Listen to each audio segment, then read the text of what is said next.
Kita membahas Israel yang akan mengadakan latihan militer untuk menyerang Iran dan mendiskusikan Turki sebagai senjata rahasia Rusia melawan NATO. Sahabat semua, memahami geopolitik itu sangat penting untuk menempatkan Indonesia sebagai global player, bernegara dan berswasta. Itu bila tidak pas benar pemahamannya akan membuat pejabat negara berbisnis untuk kepentingan kelompoknya saja. Dalam diskusi kali ini kita akan membahas geopolitik lebih luas lagi karena selama 20 tahun terakhir di Indonesia kita kekurangan pemahaman geopolitik kawasan dan geopolitik dunia tentunya. Masyarakat yang diarahkan beritanya di koran dan di media lebih memahami yang populis, yang terkenal dan lokal hanya di sekitar dalam negeri Indonesia saja. Efek sinetron dan gosip artis serta media mainstream ambil posisi politik atau dibayar diarahkan pemahaman politiknya membuat kita masyarakat hanya menerima 20% informasi dunia, itu pun ambil sisi berita dari dunia barat, Amerika dan sekutunya saja. Mengarahkan informasi memang sudah terjadi dalam 20 tahun ini, khususnya beberapa tahun belakangan ini.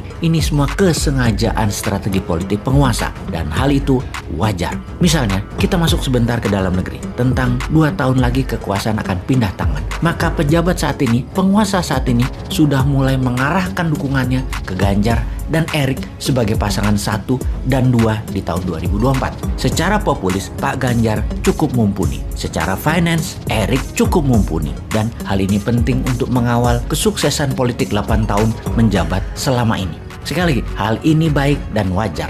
Secara Partai Merah gerah walaupun mendukung ucapan ojo ke susu atau jangan buru-buru memberi dukungan. Namun dalam hati Partai Merah, jagoan gue Mbak Puan kok nggak didukung? Pastinya dalam hati Partai Merah ngerendeng, ngomel. Jadi walaupun Partai Merah mendukung secara kata-kata itu yesterday, kalau future ke depan Partai Merah dalam hatinya sudah punya jagoan, Mbak Puan. Kegiatan pejabat bersafari politik mendukung Ganjar Erik kemarin membuat ketidaknyamanan panjang ke depannya di Partai Merah. Di sisi merah, ada juga sekarang yang akhirnya realistis. Mending pasang Anies Puan daripada Prabowo Puan. Nah loh, Ganjar Erik versus Anies Puan di 2024. Itu namanya politik dalam negeri, bukan geopolitik. Kalau geopolitik kawasan misalnya, kita harus tahu ada beberapa negara baru muncul di tetangga kita. Kita mau ambil posisi apa? Lalu Perdana Menteri Australia yang baru itu teman Indonesia atau seperti yang lalu-lalu menganggap Indonesia adalah threat from the north,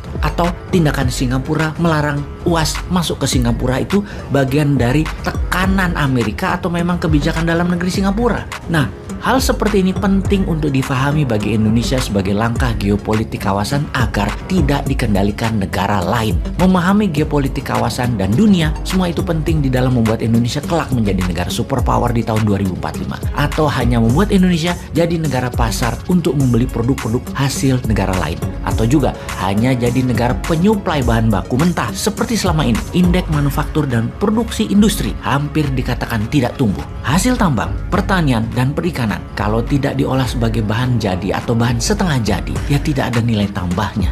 Jangan mengatakan kita GDP-nya meningkat dan besar kalau penghasil GDP tersebut adalah perusahaan FDI asing dan usaha milik oligark. Jadi bersama channel ini kita memberikan wawasan tambahan, mungkin sedikit, namun tujuannya agar sahabat menyadari potensi Indonesia yang belum digarap sempurna karena lemahnya memahami geopolitik luar negeri negara dan bangsa lain. Kita harus paham bagaimana Botswana, Switzerlandnya Afrika bermain di antara konflik dan negaranya tidak punya laut alias landlocked, tapi bisa menjadi negara terkaya dan tercepat pertumbuhannya dalam 40 tahun terakhir. Memahami negara Nigeria, Tiongkoknya Afrika yang memfokuskan negaranya menjadi negara digital terdepan. Memahami mengapa negara-negara Nordik, negara utara Eropa kaya-kaya. Karena apa? Padahal tidak punya sumber daya alam. Memahami 5 negara Asia Tengah, memahami langkah Saudi dengan Aramco-nya, memahami gejolak di negara-negara selatan Pasifik, dan memahami kekeringan di Amerika Latin yang selalu membuat politik dalam negeri kawasan tersebut selalu ribut dan memilih menjadi penyuplai drug,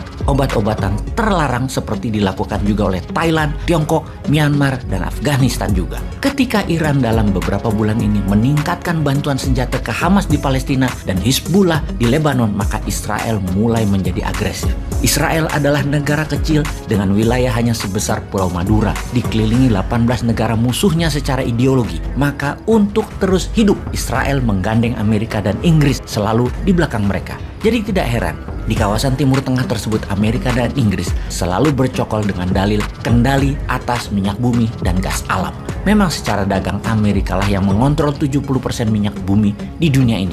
Saudi, Irak, Kuwait, Qatar, Emirat misalnya adalah negara penghasil, namun menjualnya urusan Amerika, mendistribusikannya urusan Amerika, kapal tankernya urusan Amerika, tangki-tangkinya urusan Amerika, teknologinya urusan Amerika. Di luar Amerika, saat ini mungkin hanya Rusia yang memahami minyak dan gas secara teknologi dan secara distribusi. Rusia ada di Iran, Rusia ada di Turki, Rusia ada di Tiongkok, Rusia ada di negara Asia Timur seperti di Uzbekistan, Kyrgyzstan, Azerbaijan, dan lain sebagainya untuk minyak dan gas bumi sebagai perusahaan teknologi dan mitra usaha. Kembali ke Israel, negara kecil yang dikelilingi musuh tersebut, kalau ditanya siapa Israel enemy number one, maka pasti jawabannya adalah Iran. Secara teritori, Iran Israel tidak ada perselisihan teritori, tidak ada perselisihan wilayah karena tidak menempel negaranya.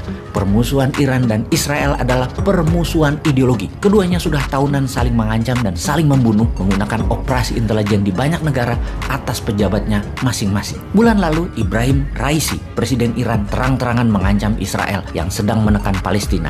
Dan apa reaksi Israel kali ini? Israel mengadakan latihan perang-perangan di gurun dan menyatakan dengan jelas latihan perang ini untuk menyerang Iran.